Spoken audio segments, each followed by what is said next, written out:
Hello and welcome to the Grumpy Sound Guy Show. I am your host, Mr. J.R. Everhart, the Grumpster himself from CLP Audio and Staging. Today we're coming from the shop, and last week I had posted about the whole price decrease by Behringer.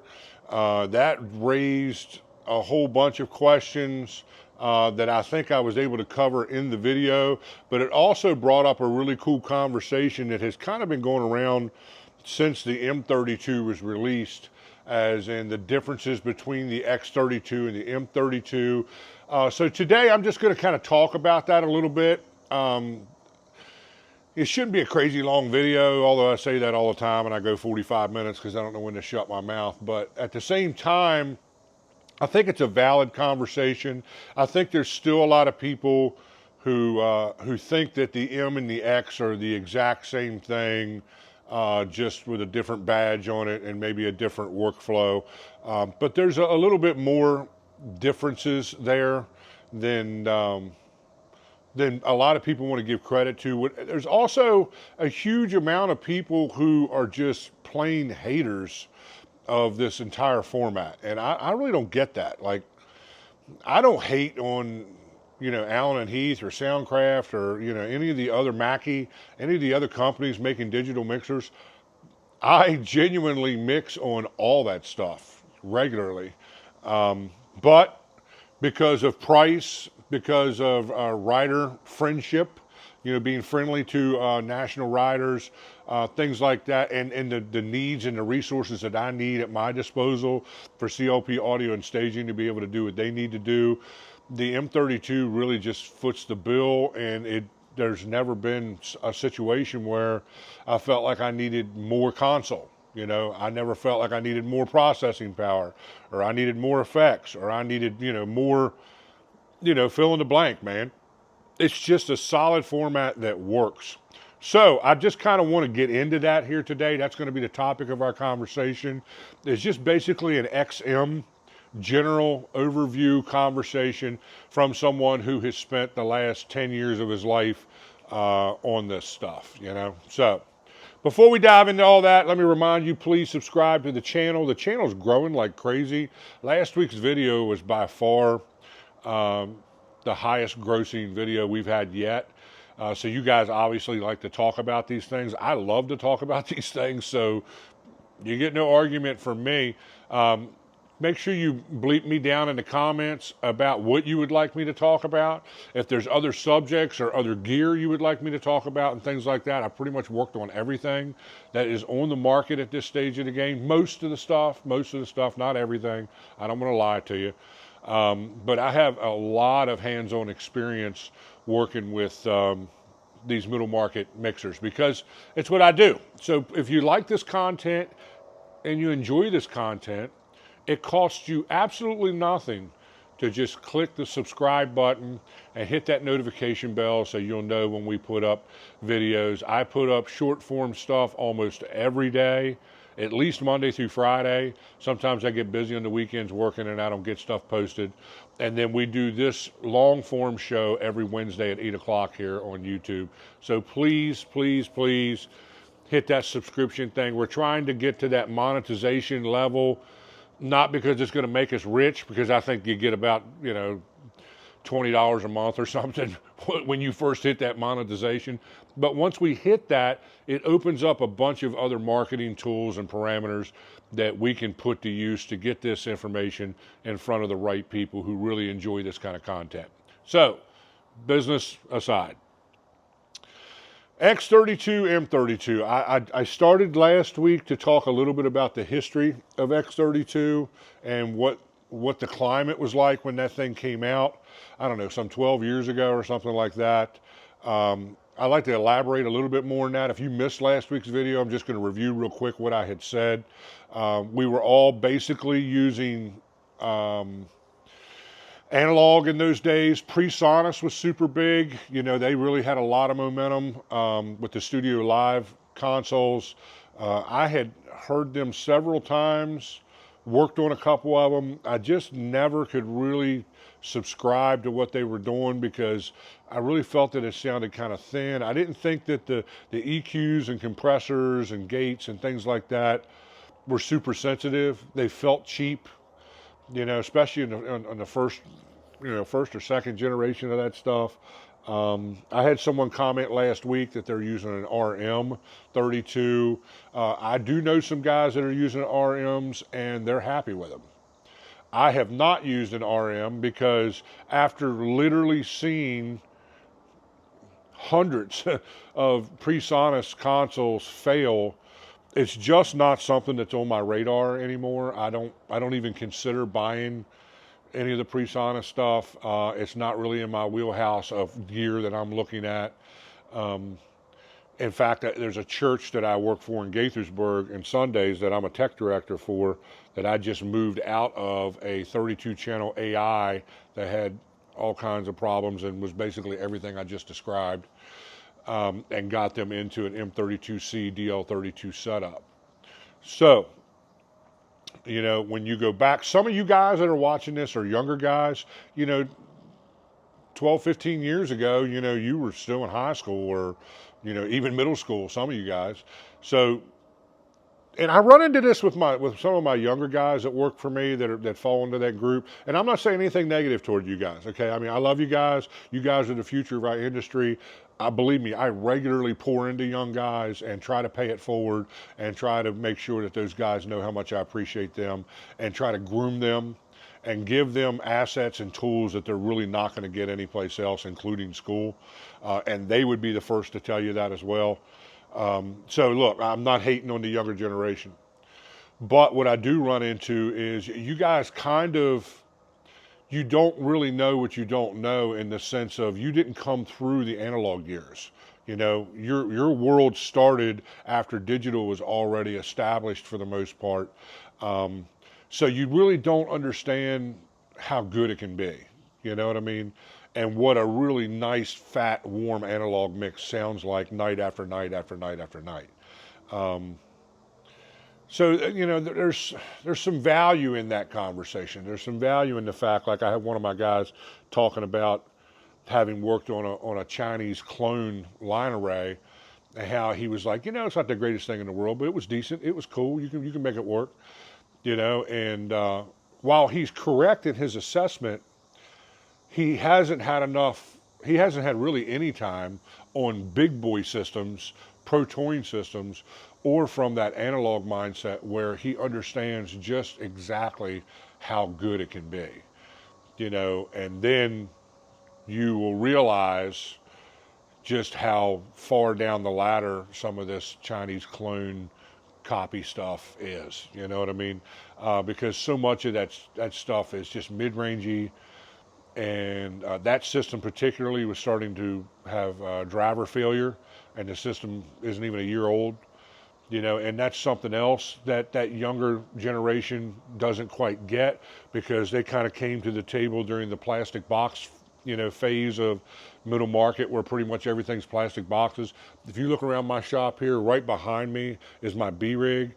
They're all wooden boxes. They're all passive stuff. On the other side of the camera is my box truck that is all wooden boxes, all passive stuff. I'm not against active stuff, but I think you have to pay some real money to get really good active boxes. And in the middle market, that's not always justifiable with the ROI, the return on investment. So that's the other thing with the younger generation is you guys, you don't really understand how good it can be. And I understand that look, I like using light cabinets as well. Plastic boxes are light. They're easy to move around. And they produce an okay mix. They produce a mix that is, no one's going to come up to you and complain that, hey man, your system sounds horrible because you got plastic boxes. That's never going to happen. Okay, let's just be real. Okay, and I know I'm kind of going down a rabbit hole here with this, but this is the foundation of what this conversation is going to stand on.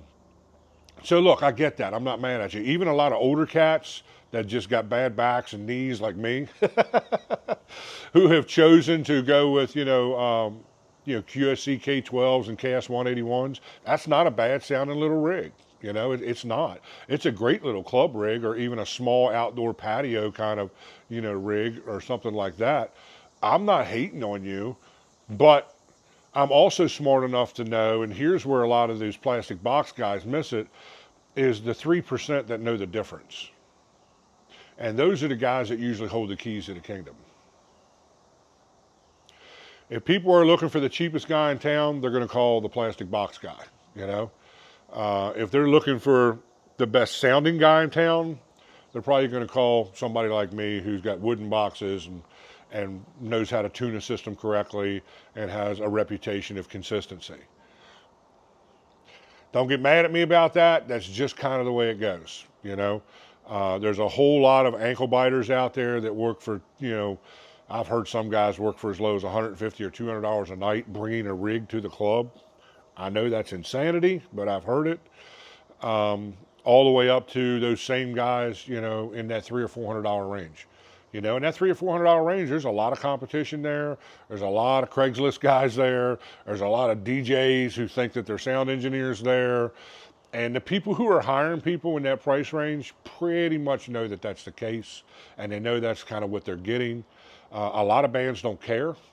You know, it's all about budget for them. They got to hire somebody that fits into their budget.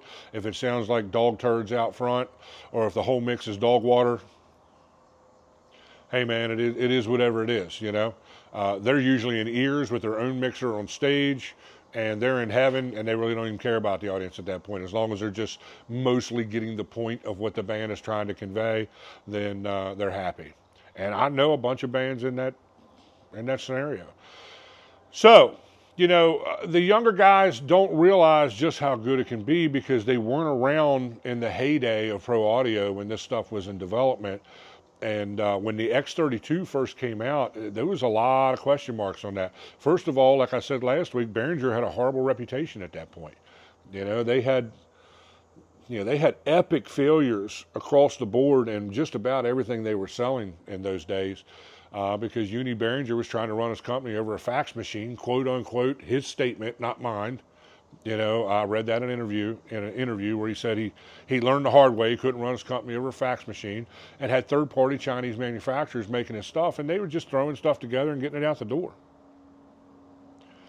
They just were, man. There was no quality control in place. You know, and he saved his company because he anteed up, went all in, pushed all his chips in the center of the table, and bought out Midas and Clark Techniques and Turbo Sound and a whole bunch of other well-established, well-respected name brand companies, and that made everybody kind of scratch their head like, oh wow, well maybe we need to pay attention to this. And then to add the icing onto that buyout cake would be the fact is he didn't really mess with Midas too much. He kind of let Midas continue to be Midas for the most part. You know, at least that's the perspective that I see from the middle market. I got pro touring buddies of mine that are exclusive Midas guys, and they have nothing negative to say about the HD heritage that's out now, all the 96K stuff that's out. I still see it. I mean, the Pro Series, I think, is still an industry workhorse. It's right up there with the Avid Venue and SC48 and all those other big boy consoles. I think they're holding their own, you know. So that was smart also, because there's nothing worse than buying a company out and then thinking you know better than what the company is and, you know, redo everything and screw it all up. So, you know, when the M32 came to the table 2 years later or whatever it was after X32 had been put out, then everybody thought that Behringer or Music Tribe, which is the name of the mother company that owns all these different brands and stuff, kind of like Harman. Harman owns JBL, Crown, Lexicon, DBX, all that. They're the mother company that own those companies. Well, with Behringer and Midas, you know, it's Music Tribe. So when Music Tribe came in there, you know, everybody kind of thought that, well, they're just rebranding the X32 to get more money out of it and putting the Midas title on it because Midas is so respected, and there's really not much of a difference between the two consoles. Well, there is some truth to that.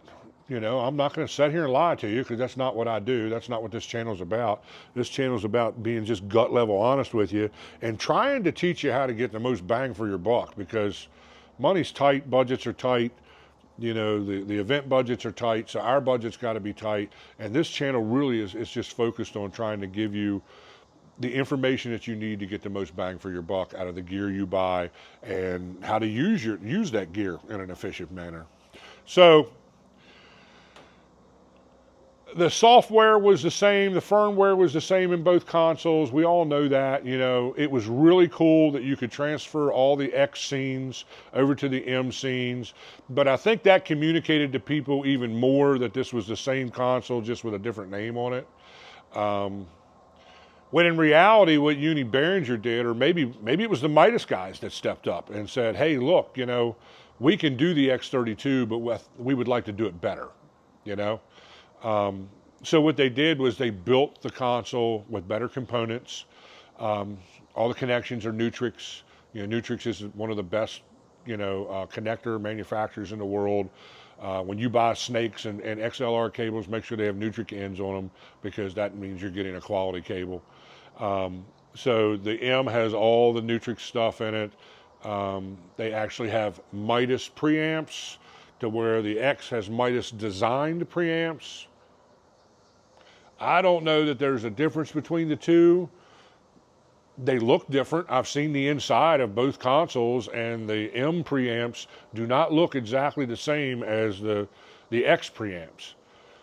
So there's something to be said for that. Do they sound any different? Not necessarily.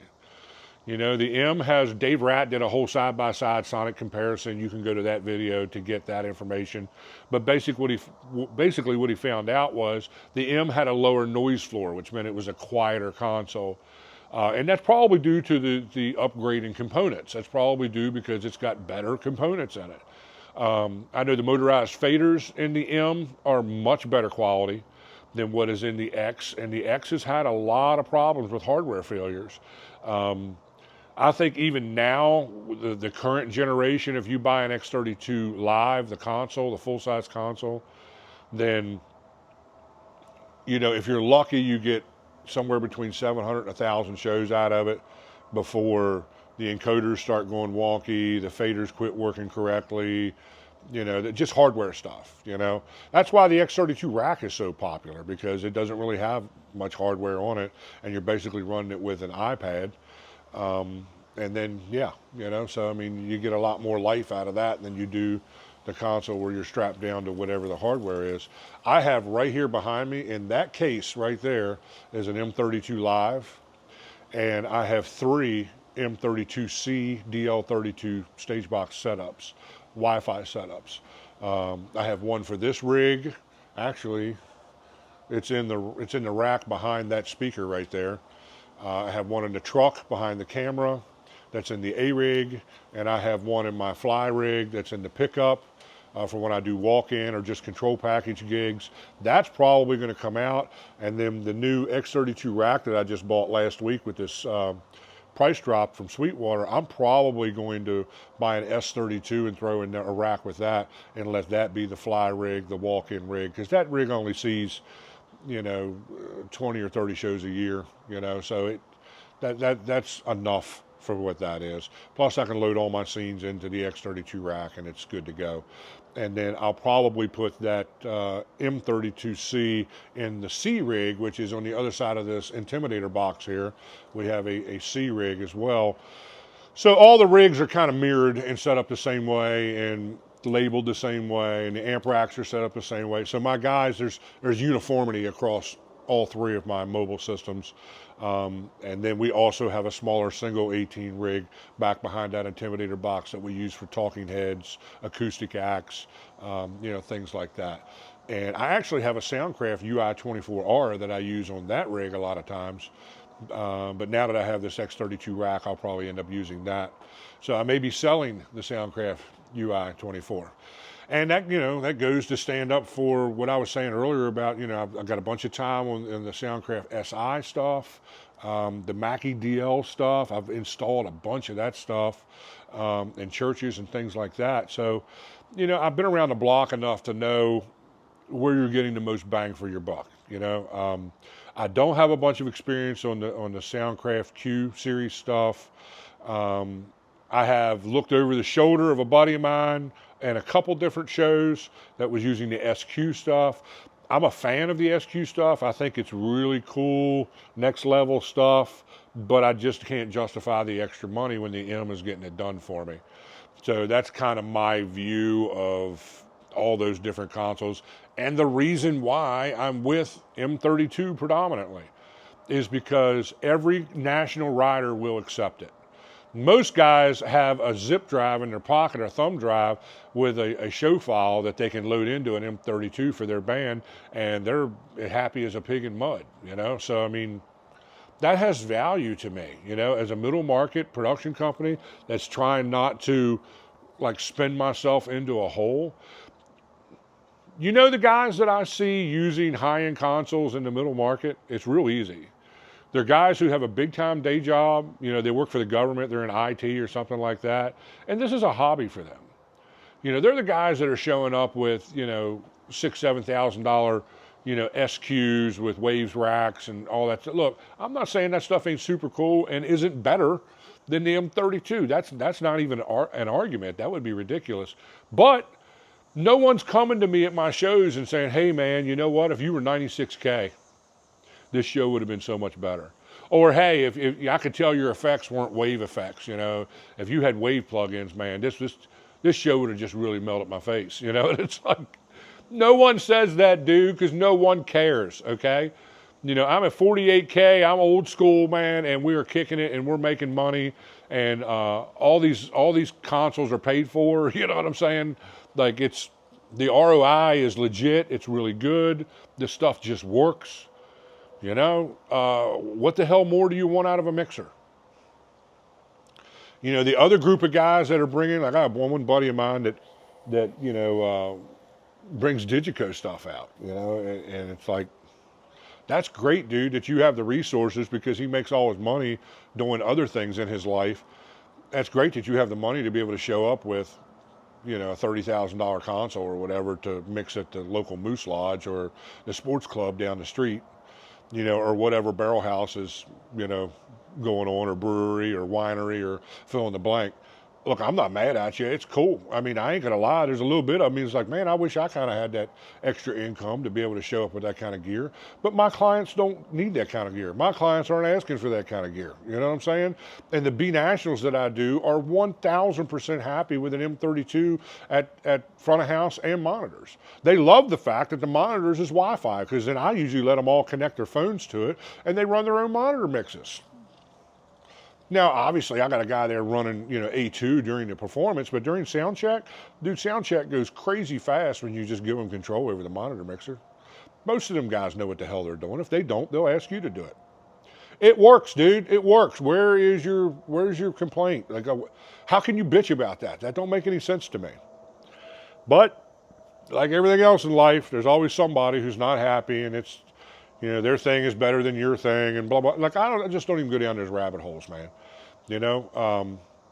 So the X and the M work, man. You know, somebody in the comments last week said, you know, the X32's processing power is way out of date because it's 12 years old, and no one in their right mind should be buying an X32 these days. I would almost put money on the fact that that is a guy who owns little to no gear.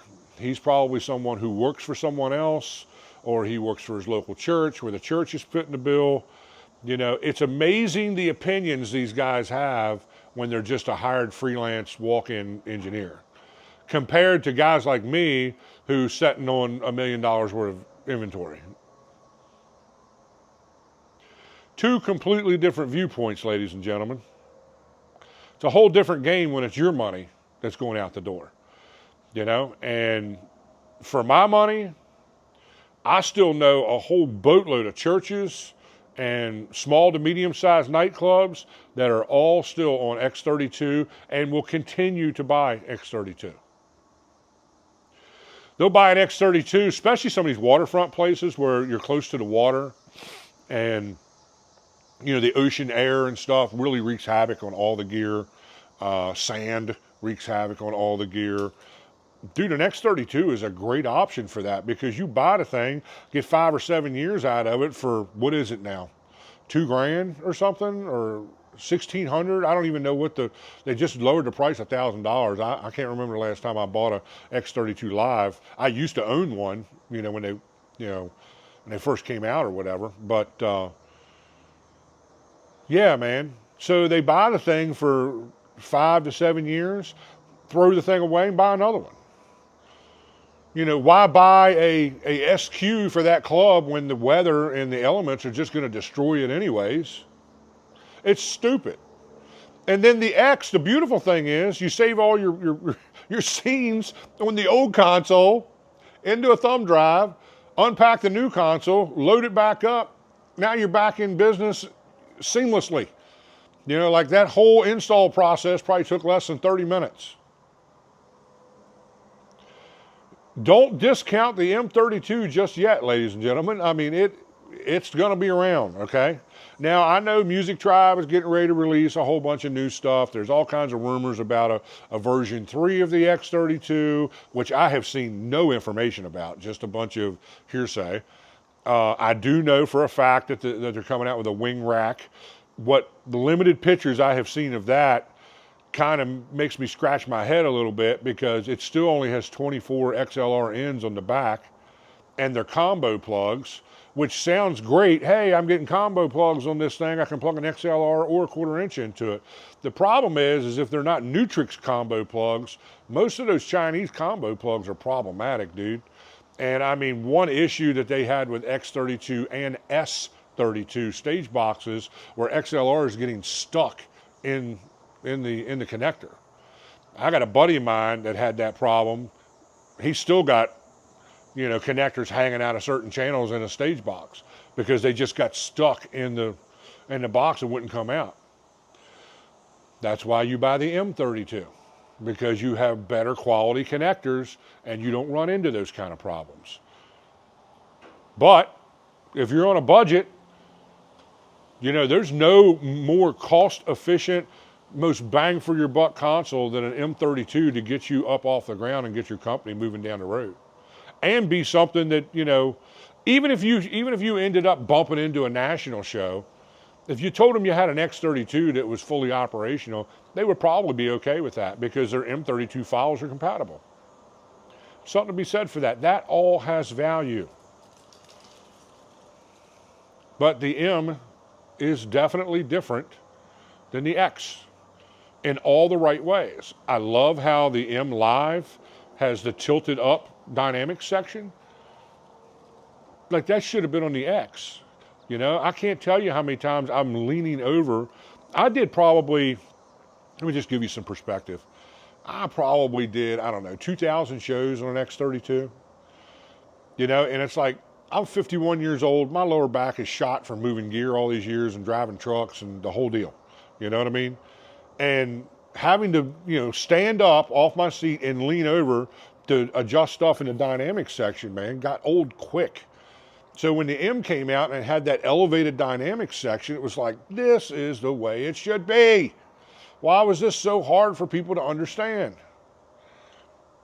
That has value to me, man. It just does. I want to see everything right in front of me. I love the fact that the motorized faders are of better quality.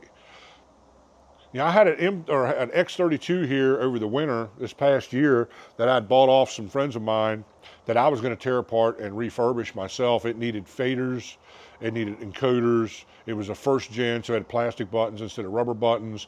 Plastic buttons were sticking like freaking crazy. I was going to replace all that stuff, the daughter board, the power supply, all the things that go wrong inside an X32. And then it was going to be like my little pet project. Well, wintertime was a little more busy than I thought it was going to be, and I didn't have as much time here in the shop to be able to break out the soldering iron and do all the things that I really enjoy doing, in this business. So I ended up selling the thing. Well, once I got done adding up the price of the parts that it was going to take to put in there, I could almost buy a new X32. If you factor in my labor, the time that I'm going to spend working on it, I could easily buy a new X32. It's a disposable console, dude. Don't try to treat it like it's a friggin',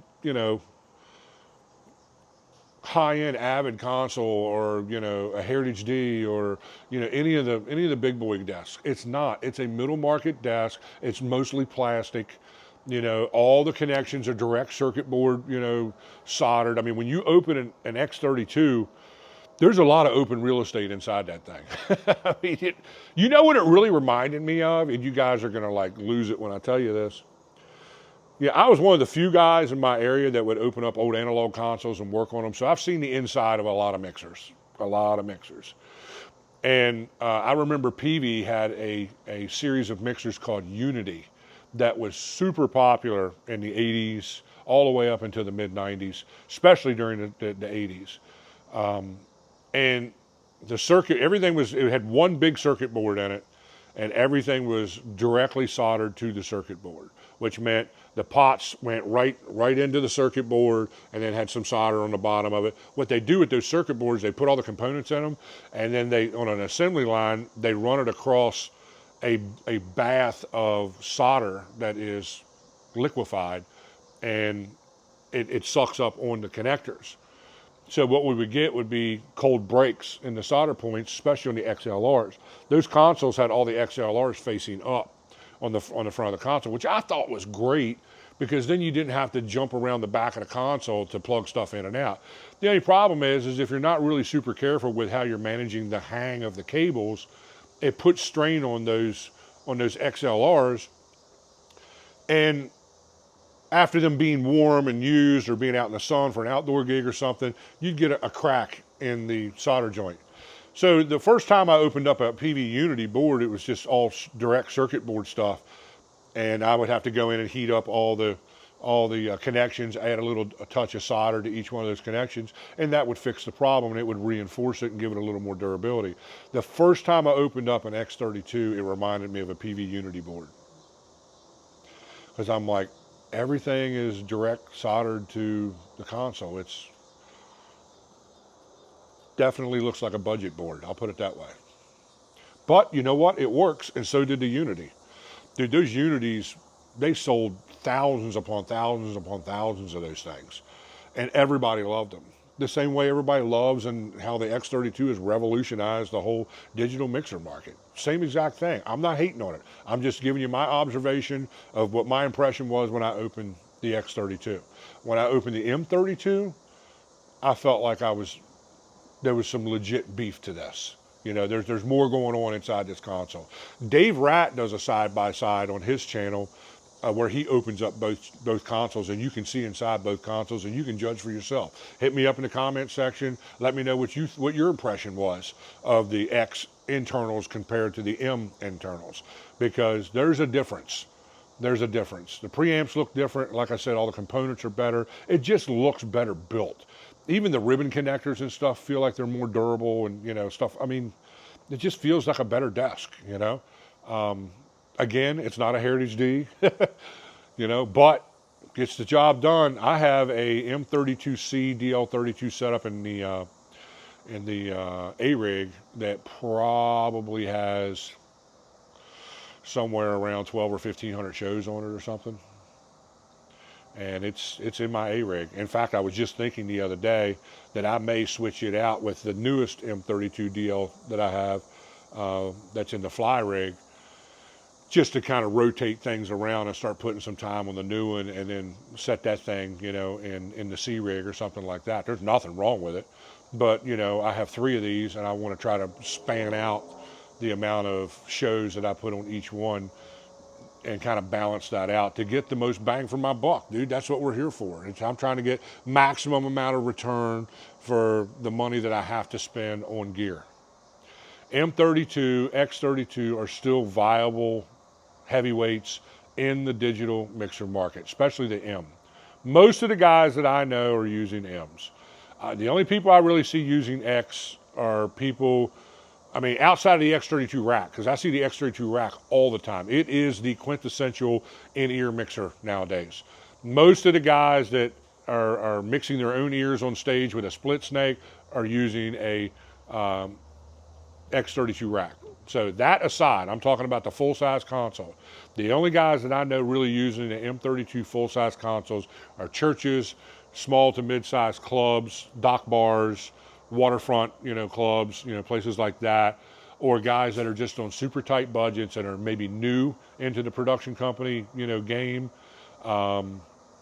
Or, they're just a hobbyist that don't want to blow, a whole boatload of money. Why go buy an SQ to record the guys from the office in your basement when an M32 would get that done?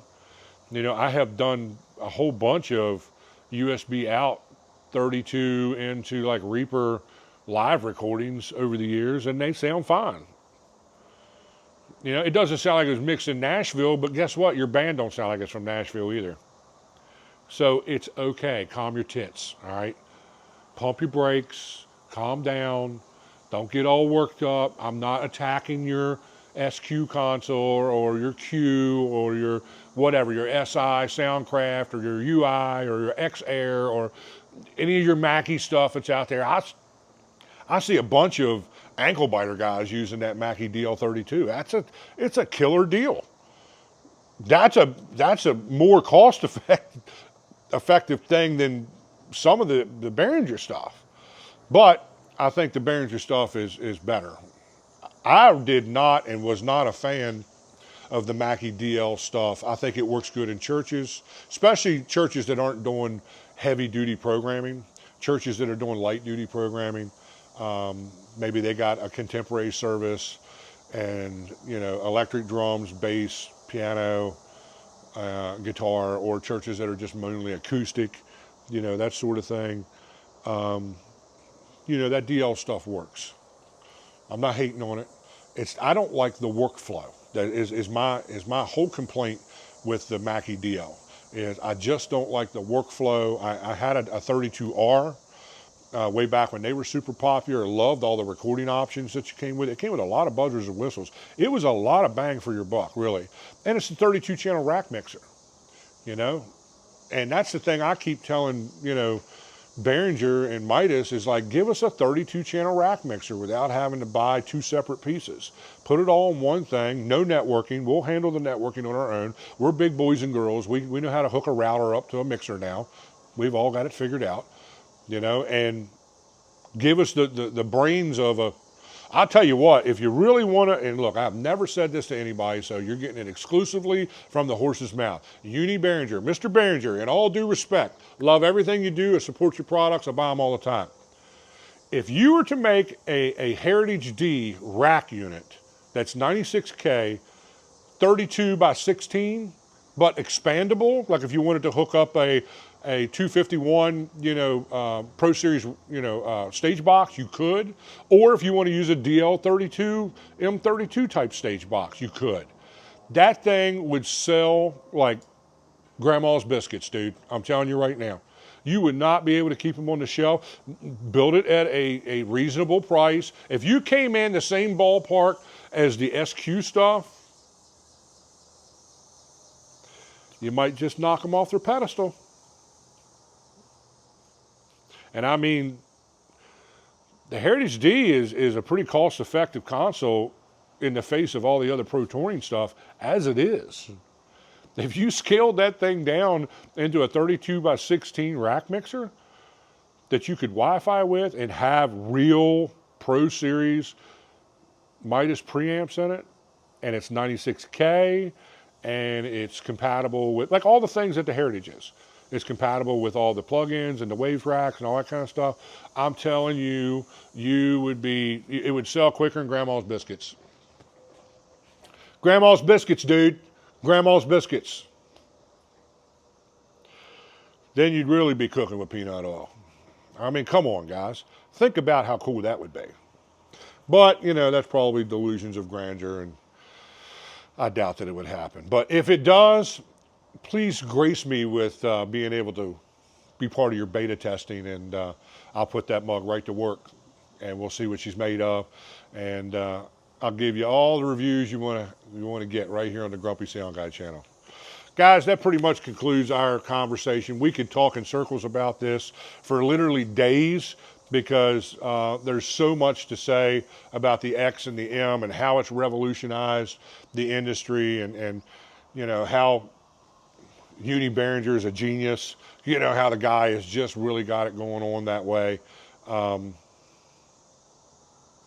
You know, and the reality of this is, you know, some of you guys that are brand loyal and haters, and you know, feel free to throw your hate to me. I don't care. I got thick skin. You're not going to blow me off of my pedestal. I know who I am. I'm established, and I have a very lucrative career in the music business. So you're not going to jack me up too much. But, you know, let me hear your comments. I've been talking back and forth with guys all week from last week's show. I love that. I love the talk shop. I'm a gear nut, you know. And the thing is I don't hate. I appreciate. If somebody's making a better widget, dude, I'm all about it. You know, I'm not mad at you. I'm all about it, dude. Let's talk about it. I'm looking forward to seeing your YouTube review of it so I can see what it's all about. You do you, boo, and I'll do me. One more time.